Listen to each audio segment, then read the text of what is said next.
Hello नमस्कार दोस्तों, मैं एडवोकेट उषा भगौर और आपके सामने एक बार फिर से हाजिर हूँ एक नई वीडियो के साथ। तो आज मैं बताने वाली हूँ कि किस तरीके की वीडियो मैं आपके लिए आज लेके आई हूँ। मैं आज आपके सामने लेके आई हूँ 482 के बारे में कि 482 कौन से न्यायालय में चल सकता है, कौन से कोर्ट में आप अप्लाई करवा सकते हो इस सेक्शन को। ये है सीआरपीसी का सेक्शन 42, जिसमें आपका जो हाई कोर्ट है, अगर आप यूपी से हो तो आपका हाई कोर्ट यूपी में लगता है, जो कि आपका लखनऊ या फिर इलाहाबाद जो भी आपकी है। अगर आप राजस्थान से हो तो आपका जयपुर या जोधपुर हाई कोर्ट है, या फिर आप किसी भी अदर स्टेट से हो, आपका हर स्टेट में एक हाई कोर्ट होता है, मोस्टली देखा जो जाता है। और ये 42 की मैं आपके लिए इसलिए बता रही हूँ क्योंकि जो 482 की जो प्रक्रिया है, जो एप्लीकेशन है, वो most of the high court में ही एप्लीकेशन दी जाती है। इसलिए मैं आपको हाई कोर्ट के बारे में बता रही हूँ।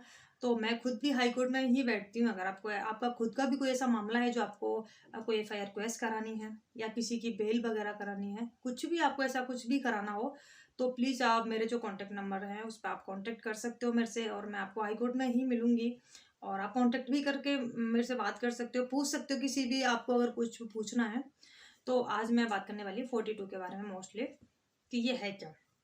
देखो, जैसा कि देखा जाता है समाज में सबसे ज़्यादा कि या तो कोई हस्बैंड है तो उसकी जो वाइफ है वो आपको कई बार एफआईआर लॉन्च करा देती है 498A में, या फिर 406, या फिर अन्य किसी भी आपके खिलाफ, अगर किसी भी सेक्शन में जाके अगर कोई एफआईआर आपके खिलाफ लॉन्च करा देता है, तो ऐसी लीगल प्रोसीडिंग से बचने के लिए एक सीधा सा तरीका निकाला है कि ऐसी अगर अननेसेसरी आपके खिलाफ कोई एफआईआर हो रखी है, तो किस तरीके से आपको उनसे बचाव दिया जा सकता है। तो उसके लिए क्या करना है, आपको हाई कोर्ट आके एक एप्लीकेशन देनी है 482 की। ठीक है, आप एप्लीकेशन दोगे, उसमें आप एप्लीकेशन देने के ग्राउंड बताओगे कि इन ग्राउंड की वजह से आप मतलब यहाँ पे हाई कोर्ट में मतलब आए हो, कि ये आप पे जो प्रोसीडिंग चल रही है वो अननेसेसरी प्रोसीडिंग है, उस पर स्टे मिलना चाहिए। तो वो जब वो आप 42 में जाते हो, हाई कोर्ट में आते हो, तो उसमें क्या होता है कि वो ग्राउंड लेके आप उसमें साथ ही आप, अगर आपके पास कोई पर्याप्त एविडेंस है ऐसी किसी लीगल मतलब कार्रवाई को रोकने के लिए जो आप पे लीगली चल रही है, अगर आप पे कोई प्रोसीडिंग के लिए एविडेंस है, तो आप उसको जमा करा सकते हो और उस केस में स्टे ले सकते हो। काफ़ी हेल्पफुल है आपके लिए। एक इतनी अच्छी रेमेडी है। अननेसेसरी एफआईआर अगर किसी ने लॉन्च करा रखी है आपके मदर, फादर, भाई या फिर आपकी बहन के खिलाफ, कई बार जो पत्नियां क्या करती हैं कि कुछ नहीं मिलता तो वो हस्बैंड के खिलाफ 498 में चली जाती हैं, और बिना वजह अपने पति को परेशान करने के लिए वो एफआईआर लॉन्च करा देती है। तो फिर उसके लिए क्या होता है कि आपको हाई कोर्ट में जाना ही पड़ेगा। वहां जाके आपको 42 की जो एप्लीकेशन है वो देनी पड़ेगी। जब आप वो एप्लीकेशन देते हो, तो जो अपना हाई कोर्ट है वो नीचे के जो कोर्ट होते हैं, ट्रायल कोर्ट होता है, जो ट्रायल कोर्ट होता है, मोस्टली ट्रायल कोर्ट को जो वो डायरेक्शन देता है हाई कोर्ट कि इस तरीके की किसी भी कार्रवाई के लिए कुछ टाइम के लिए स्टे दी जाए।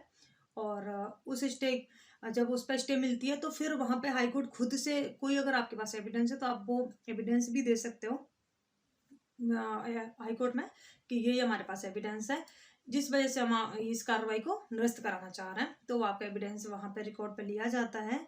और मैं आपको जनरली बता रही हूँ कि मैं वहाँ पे जो रोज का देखती हूँ, वो इस तरीके के जो एफआईआर के जो मामले हैं जो अननेसेसरी परेशान करने के लिए हैं, उनको रोकने के लिए 42 आपके लिए रामबाण इलाज है। बिल्कुल से आपको उसमें जाना ही चाहिए, क्योंकि आप देखते हो जनरली कि अगर आप पे कोई एफआईआर लॉन्च हो जाती है तो आपको थाने में जाना पड़ता है। थाने में भी आप पे ऐसा दबाव बनाया जाता है, आपको प्रेशराइज करा जाता है कि आप पे ये एफआईआर लॉन्च है, आप इसमें मतलब इतने दिन की आपको सजा हो जाएगी, ये हो जाएगा। फिर वो तरीके से आपको मतलब किस तरीके से आपको मेंटली वो हरेस करते हैं, वो चीज़ें देखा जाता है कि किस तरीके से लोग परेशान हो जाते हैं। कई तो सुसाइड तक अटेम्प्ट करने के लिए तैयार हो जाते हैं।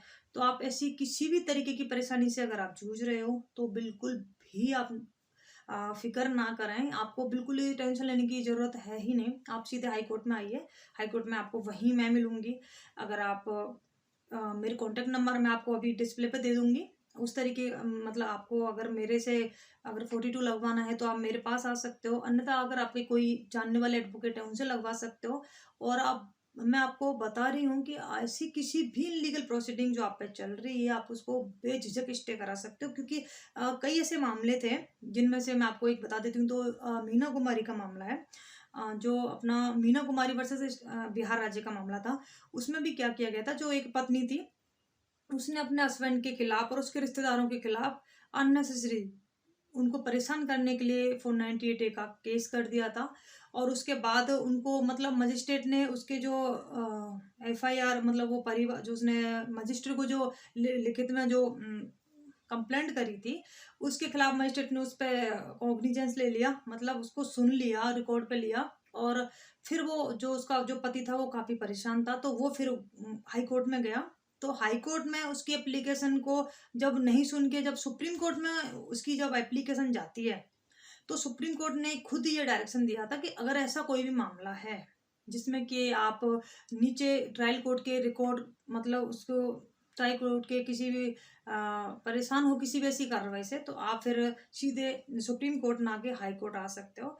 तो ये डायरेक्शन मीना कुमारी में भी दे रखा है। और भी कई ऐसे केस हैं जिनका मैं आपको हवाला दे सकती हूँ। ललित मोहन का आप केस देख सकते हो, उसमें भी ये डायरेक्शन दिया गया था कि सीधा ही कोई भी व्यक्ति सुप्रीम कोर्ट में ना कि हाई कोर्ट में 42 की एप्लीकेशन मूव कर सकता है और उसमें आपको राहत पूरी तरीके से राहत मिलेगी आपको। तो उम्मीद करती हूँ आज का वीडियो आपको काफ़ी पसंद आया होगा। धन्यवाद।